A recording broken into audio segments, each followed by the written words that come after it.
Hi friends, welcome to foodies page. இன்றைக்கி நம்ம பண்ண போகிறது ட்ரையான அரிசி மாவு மட்டும் வச்சு அப்படியே உப்புமா எப்படி பண்ணுறதுங்கிறது தான். 10 நிமிஷத்தில் டிஃபன் ரெடி ஆகிடும். ஓகே, இன்றைக்கி நான் இதுக்காக 250 கிராம்ஸ் அரிசி மாவு எடுத்திருக்கேன். இதுக்கு தேவையான அளவு உப்பு சேர்த்துக்கோங்க. இந்த மாவுலேயே உப்பு, பெருங்காயம் ரெண்டும் போட்டு நம்ம பெசரி விட்டுருவோம். ஓகே, இப்போ பார்த்தீங்கன்னா அந்த உப்பும் பெருங்காயமும் நல்லா இந்த மாவில் மிக்ஸ் ஆகிற அளவுக்கு நல்லா பெசரிடலாம். இதில் நிறைய தண்ணி விட்டுறக்கூடாது. ஸோ கொஞ்சம் கொஞ்சமாக தண்ணி தெளித்து நம்ம அந்த மாவை பெசரணும். சரிங்களா? ஏன்னா ரொம்ப சப்பாத்தி மாவு பதத்துலலாம் போயிடக்கூடாது. ஸோ தண்ணி நல்லா தெளித்து நம்ம மிக்ஸ் பண்ணோன்னா போதும். கொஞ்சம் கொஞ்சமாக ஆட் பண்ணுங்கள். நீங்கள் இதுக்கு முதல் நாளே அரிசியை ஊற வைக்கணும், உதிரி உப்புமா பண்ணணும் அப்படிங்கிறதெல்லாம் தேவையே இல்லைங்க. ஈஸியாக இன்ஸ்டண்ட்டாக நம்ம பண்ணிடலாம். சட்டுன்னு ஒரு டிஃபன் பண்ணணும் அப்படின்னா அரிசி மாவு இருந்தாலே போதும், நம்ம ஈஸியாக பண்ணிடலாம். நல்லா அந்த உப்பும் பெருங்காயமும் ஸ்ப்ரெட் ஆகிற மாதிரி தண்ணியை கொஞ்சம் கொஞ்சமாக தெளித்து ஸ்ப்ரெட் பண்ணுறோம். ஏன்னா அந்த கன்சிஸ்டன்சி, மாவோட கன்சிஸ்டன்சி நல்லா டெஃபினட்டாக பார்த்துக்கோங்க. கரெக்டாக அந்த அளவுக்கு இருந்தால் தான் இந்த உப்புமா நல்லா உதிரியாக வரும். இல்லைன்னா ஒரு மாதிரி கட்டியாக ஆகிடும். அந்த மாதிரிலாம் இல்லாமல் நல்லா உதிரியாக வரணுன்னு நம்ம இந்த மாதிரி தண்ணியை தெளித்து நல்லா ஸ்ப்ரெட் பண்ணணும். அப்போ தான் நல்லாயிருக்கும். ஓகேங்களா? இப்போ பார்த்தீங்கன்னா நல்லா பெசரி விட்டாச்சு. ஸோ கன்சிஸ்டன்சி பார்த்துக்கோங்க. இப்படி நல்லா அந்த உதிரியாக வரணும். பிடிச்சா இப்படி குழக்கட்டை மாதிரி வரணும். குழக்கட்டை மாவு எப்படி இருக்கும் அந்த மாதிரி பார்த்தீங்களா? இந்த அளவுக்கு இருக்கணும். இந்த மாதிரி மாவை ரெடி பண்ணி வச்சுக்கோங்க. இப்போ நம்ம எப்படி பண்ணுறதுன்னு பார்க்கலாம். ஆஸ் யூஷுவல் உப்புமா தான் இனிமேல். பட் இது கிளறதெல்லாம் கொஞ்சம் கஷ்டமாக இருக்கும். ஸோ கண்டிப்பாக பக்கத்துலேயே இருந்து பார்த்து பண்ணிங்கன்னா ரொம்ப நல்லா வரும். வானலி சூடாயிடுச்சு, எண்ணெய் சூடாயிடுச்சு. வழக்கம் போல் நம்ம தாளிச்சு கொட்டுறதெல்லாம் போட்டுடலாம். கடுகு, உளுத்தம்பருப்பு, மிளகாய்லாம். ஒரு 6 மிளகாய் எடுத்திருக்கேன்னா, காரம் கொஞ்சம் கூட வேணும்னா இன்னும் கூட எடுத்துக்கோங்க. நீங்கள் கருவேப்பிலை ஃப்ளேவர் பிடிச்சதுன்னா நீங்கள் கருவேப்பிலை இப்போவே ஆட் பண்ணிக்கலாம். ஓகே, இப்போ நல்லா இதெல்லாம் வெந்துடுச்சு. இப்போ நம்ம மாவை ஆட் பண்ணிடலாம்.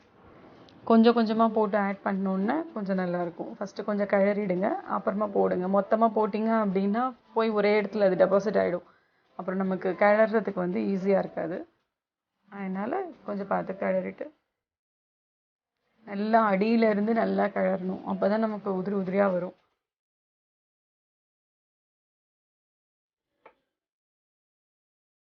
இப்போது தண்ணி தெளித்து கூட நீங்கள் கொஞ்சம் கொஞ்சமாக இதில் கிளறலாம். ஸோ இது கண்டிப்பாக நீங்கள் கான்ஸ்டண்ட்டாக கிளறி விட்டுட்டே இருந்தீங்கன்னா தான் உங்களுக்கு மாவு அப்படியே மொத்தமாக சேர்ந்துக்காமல் உதிரியாக வரும். ஸோ இந்த இதுக்கு தேவையே அதுதான். ஸோ கொஞ்சம் கொஞ்சமாக தண்ணி தெளித்து நம்ம எப்படி மாவு பிசையும் போது பண்ணோம், அதே மாதிரி little by little water add பண்ணி நல்லா ஸ்ப்ரெட் பண்ணி விடுங்க, கிளறி விடுங்க. ஸ்டவ் கொஞ்சம் சிம்லேயே வச்சுட்டு பண்ணுங்கள் இது பண்ணும்போது, இல்லைன்னா டக்குன்னு தீஞ்சிடும். அந்த மாதிரி இல்லாமல் மாவு இல்லையா, அதனால் ஓட்டிடும். ஸோ கொஞ்சம் சிம்லேயே வச்சுட்டு ஒர்க் அவுட் பண்ணோன்னா நல்லா வரும்.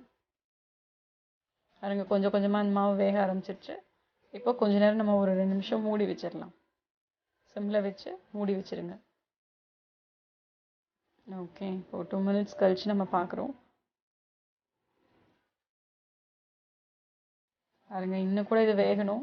இந்த மாதிரி நம்ம கொஞ்ச நேரம் தண்ணி தெளிச்சுட்டு விட்டுட்டோம்னா சேர ஆரம்பிக்கும். திரும்ப அந்த மாதிரி கட்டியாக வர மாதிரி இருக்கும்.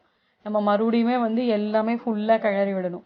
ஃபஸ்ட் டைம் பண்ணுறவங்க கண்டிப்பாக கொஞ்சமாக மாவு எடுத்து ஃபஸ்ட்டு பண்ணுங்கள். சும்மா ஒரு டம்ளர் மாவு மட்டும் ட்ரை மாவு எடுத்து ட்ரை பண்ணி பாருங்கள்.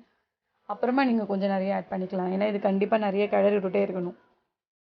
இப்போ நம்ம எண்ணெய் இன்னும் கொஞ்சம் ஆட் பண்ணிக்கலாம். இந்த உப்புமாவை பொறுத்த வரைக்கும் எண்ணெய் கொஞ்சம் தாராளமாக விடணும். ப்ளஸ் தண்ணி நிறைய தெளிக்கணும். உங்களுக்கு ரொம்ப எண்ணெய் விட வேணாம் அப்படின்னா தண்ணி, நான் இப்போ பண்ண மாதிரி தண்ணி அடிக்கடி சேர்த்துக்கோங்க கொஞ்சம் கொஞ்சமாக.